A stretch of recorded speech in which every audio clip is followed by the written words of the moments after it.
Eleições 2014, Jornal da Manhã dá sequência agora à primeira rodada de entrevistas com os candidatos ao governo de Mato Grosso aqui no Jornal da Manhã. Como já informamos, até a eleição no dia 5 de outubro serão 2 rodadas de entrevistas em cada telejornal da TV Record, mais uma no programa Cadeia Neles e 2 debates. O Grupo Gazeta reforça assim sua linha editorial, priorizando a prestação de serviços, sempre com transparência em defesa da cidadania. Queremos com isso ajudar a você, eleitor, a você, eleitor, a conhecer os projetos e planos de governo de cada candidato. Cada entrevista tem a duração de 10 minutos, abordando temas diversos, de livre escolha do nosso departamento de jornalismo. E o convidado de hoje é o candidato ao governo de Mato Grosso pelo PT, Lúdio Cabral. Bom dia, obrigado pela presença aqui com a gente. Bom dia, Antônio Carlos, é um prazer. Por que o senhor quer ser governador de Mato Grosso? Porque o próximo mandato de governador inaugura um ciclo novo de governos no nosso estado.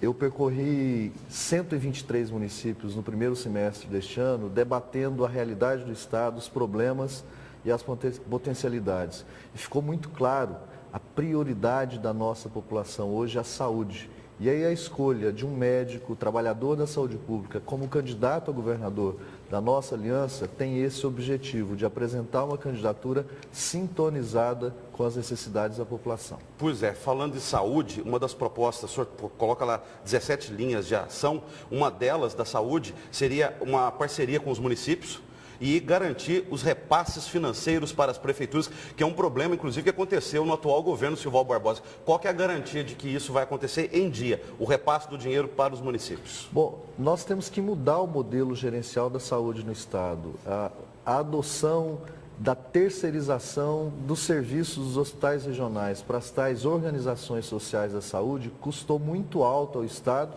e sacrificou os repasses aos municípios. Nós vamos inverter esse modelo, retomar a gestão direta dos hospitais regionais pelo estado e aportar mais recursos nos municípios para que os municípios possam investir na atenção básica, na expansão da saúde da família.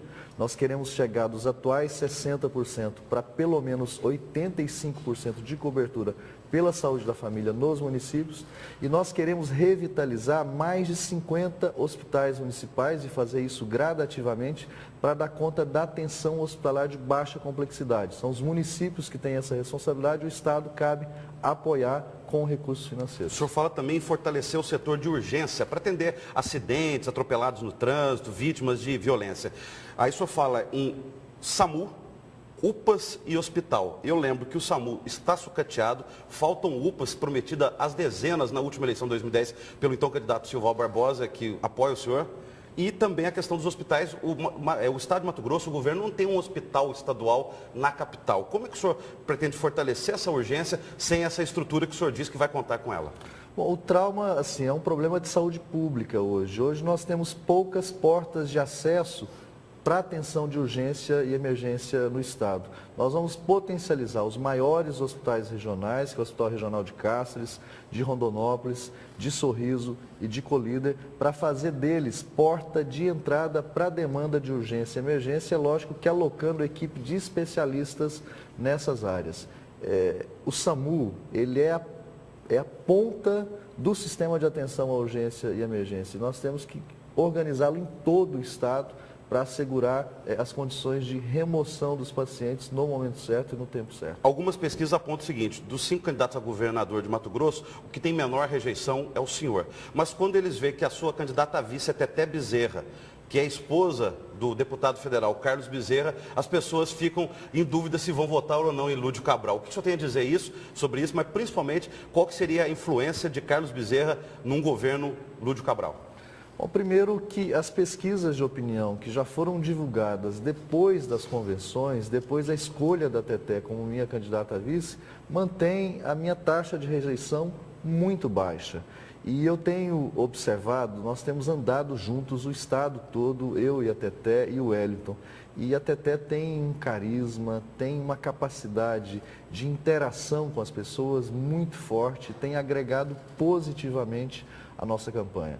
Carlos Bezerra governou o estado de Mato Grosso, foi senador, exerce mandato público hoje de deputado federal, e a relação que eu quero ter com todos os governos que passaram, inclusive aqueles governos de adversários políticos nossos, é uma relação positiva de identificar os acertos e os erros para, a partir do aprendizado com acerto e erro, governar melhor, com um coeficiente de acerto maior no nosso governo. No seu plano de governo, o senhor cita 3 princípios. O senhor foi eleito governador de Mato Grosso: gestão mobilizadora, ressignificação do poder público e controle social. Eu queria que o senhor explicasse, na prática, o que isso significa para o cidadão mato-grossense. Significa que o Lúdio não vai governar sozinho. O Lúdio vai ouvir a população, compartilhar o poder da decisão sobre os destinos do Estado com a sociedade civil.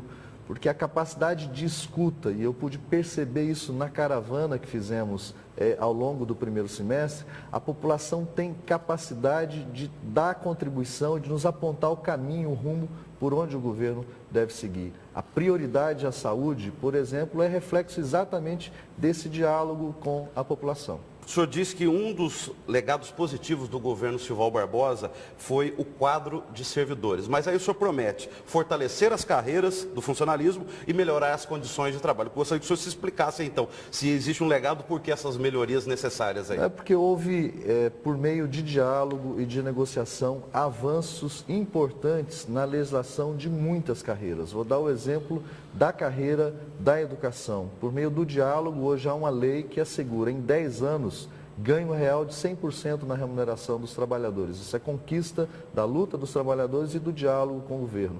Concursos públicos. Só este ano foram empossados muitos, centenas, milhares de servidores públicos no Estado.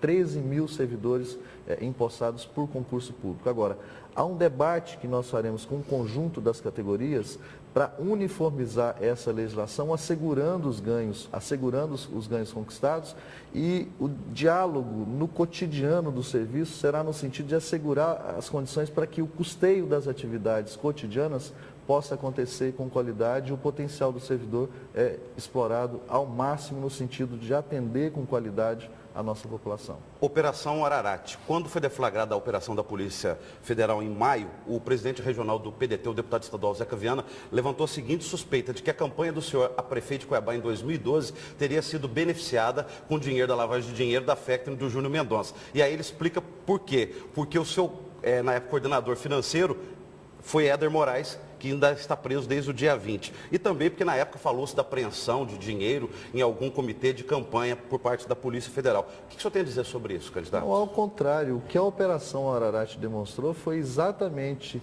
empréstimo clandestino na campanha do então adversário meu.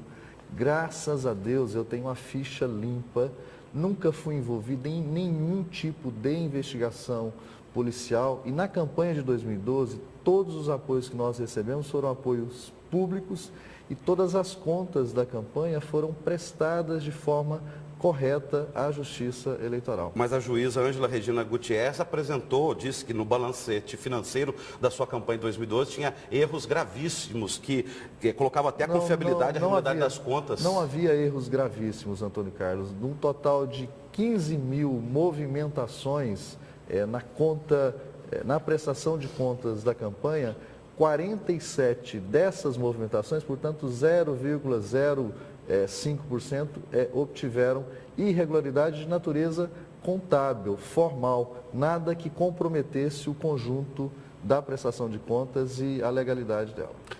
Ainda no plano de governo, o senhor fala de 4 dimensões: social, econômica, ambiental e governamental.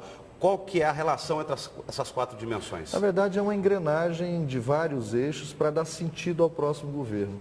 Está muito claro para nós que a principal tarefa do próximo governador é realizar políticas sociais que cheguem concretamente e melhorem a qualidade de vida da nossa população na educação, na segurança pública e na saúde. Mas para dar conta desse desafio máximo, nós precisamos estimular o desenvolvimento econômico do nosso Estado, para gerar receita que nos permita investir nas políticas sociais. Nós precisamos ter o cuidado com a preservação do nosso meio ambiente associado ao desenvolvimento econômico, e nós entendemos que o desenvolvimento econômico é um fator de preservação do meio ambiente. Um exemplo que eu uso muito é o exemplo do setor de base florestal. Nós temos 63% do território do Estado coberto por floresta. É um ativo econômico e ambiental importante que precisa ser manejado de forma adequada. E o governo diz respeito ao modelo, a forma como nós vamos nos relacionar com a sociedade. Um governo mais próximo da cidadania, um governo descentralizado, com 19